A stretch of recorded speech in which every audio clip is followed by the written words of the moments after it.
ನಮಸ್ತೆ ಫ್ರೆಂಡ್ಸ್. ನಾನು ನಿಮಗೆ ಏನು ಹೇಳಕ್ ಹೊಂಟಿದ್ದೀನಿಪ್ಪ ಅಂತಂದ್ರೆ, ಸೆಟ್ಟಿಂಗ್‌ನಲ್ಲಿ ಹೋಗಿ ನಮ್ಮ ಯಾವ್ಯಾವ ಅದಾವ ಅನ್ನೋದ್ರ ಬಗ್ಗೆ ತಿಳ್ಕೊಳ್ಳೋದು ಯಾವ ತರನಾಗಿ ಅಂತ ಹೇಳ್ಕೊಡಕ್ ಹೊಂಟಿದ್ದೀನಿ.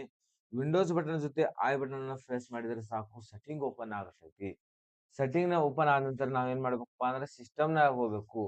ಯಾಕಪ್ಪ ಅಂದ್ರೆ ನಾವು ಯಾವ್ಯಾವ ಅದಾವ ಅನ್ನೋದ್ರ ಬಗ್ಗೆ ತಿಳ್ಕೋಬೇಕು. ನಾವು ಯಾವ ಆ್ಯಪ್ ನಮ್ಮ ಡೆಸ್ಕ್‌ಟಾಪ್‌ನಲ್ಲಿ ಇದಾವೆ, ಲ್ಯಾಪ್‌ಟಾಪ್‌ನಲ್ಲಿ ಇದಾವೆ ಅಂತ ಹೇಳಿದ್ರ ಅದಾದ ನಂತರ ನಾವು ಸೆಟ್ಟಿಂಗ್‌ನಲ್ಲಿ ಹೋಗಿ ಸಿಸ್ಟಮ್ ಅಂತ ಬರ್ಬೇಕು. ಸಿಸ್ಟಮ್ ಅಂತ ಅದಾದ ನಂತರ ನಾವು ಸ್ಟೋರೇಜ್ ಮೇಲೆ ಕ್ಲಿಕ್ ಮಾಡಿದ್ರೆ ಸಾಕು. ಸ್ಟೋರೇಜ್ ಮೇಲೆ ಕ್ಲಿಕ್ ಮಾಡಿದ್ರೆ ಸಾಕು ನಮಗೆ ಪೂರ್ತಿಯಾದ ಒಂದು ಡಾಟಾ ಅನ್ನೋದು ಸಿಕ್ಬಿಡ್ತೈತಿ. ಅಲ್ಲಿಂದ ಬಂದ ನಂತರ ನಾವೇನ್ ಮಾಡ್ಬೇಕು, ಇನ್‌ಸ್ಟಾಲ್ಡ್ ಆಫ್ ಅಂತ ಬರ್ತಾ ಇದೆ, ಅದರ್ ಅಂತ ಬರ್ತಾ ಇದೆ, ಅಂತ ಟೆಂಪ್ರರಿ ಫೈಲ್ಸ್ ಅಂತ ಇರ್ತಾವಲ್ಲ, ಟೆಂಪ್ರರಿ ಅಂದ್ರೆ ಡಿಲೀಟ್ ಮಾಡಿರ್ತಕ್ಕಂಥ ಫೈಲ್‌ಗಳಿದಾವಲ್ಲ, ಅದನ್ನ ನಮಗ್ ಪೂರ್ತಿಯಾಗಿ ತೋರಿಸ್ತೈತಿ.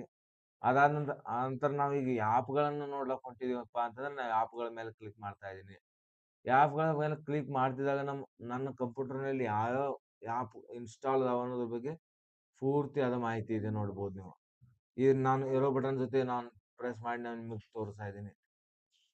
ಈ ತರನಾಗಿ ನೀವು ಆ್ಯಪ್‌ಗಳನ್ನ ಚೆಕ್ ಮಾಡ್ಕೋಬಹುದು. ಒಂದು ಲ್ಯಾಪ್‌ಟಾಪ್‌ನಲ್ಲಿ ಯಾವ್ಯಾವ ಆ್ಯಪ್‌ಗಳಿದಾವೆ ಅಂತ ಇದೇ ತರನಾದ ಇಂಪಾರ್ಟೆಂಟ್ ವಿಡಿಯೋಗಳನ್ನು ನೋಡಲು ಶ್ರೀನಿಧಿ ಗೈಡ್‌ಲೈನ್ಸ್ ಯೂಟ್ಯೂಬ್ ಚಾನಲ್ ಅನ್ನ ಸಬ್ಸ್ಕ್ರೈಬ್ ಮಾಡಿಕೊಳ್ಳಿ.